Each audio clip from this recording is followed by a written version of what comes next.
Je reviens à cette présentation du bouquin. Je reviens vraiment parce que, au-delà du contenu, et vous êtes là pour nous le raconter de toute façon, le contenu, on a parlé de cette timeline, donc de ce temps qui est bien inscrit sur toutes les pages. Ensuite, comment vous y êtes pris? C'est vous qui avez l'idée de cette mise en page, avec vraiment des...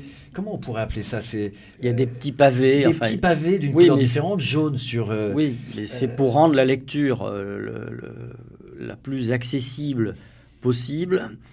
Et souvent, c'est assez court. Donc, c'est pour ça que la lecture est très agréable, parce que finalement, on ne rentre pas dans un pavé.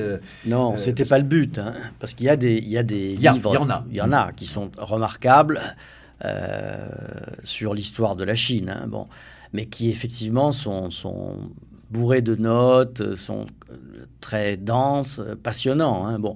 Mais moi, mon but, c'était, je m'adresse au public cultivé, certes, hein, qui s'intéresse à ce qui se passe sur la planète, mais qui ne connaît pas la Chine et qui n'a pas envie entre guillemets, de se prendre la tête. Ouais, d'accord. Donc, j'ai essayé de faire quelque chose qui soit le plus accessible, le plus agréable, avec des petits traits un peu humoristiques. Enfin bon, pour essayer de raconter les choses en des termes simples, et puis avec un petit clin d'œil de temps à autre.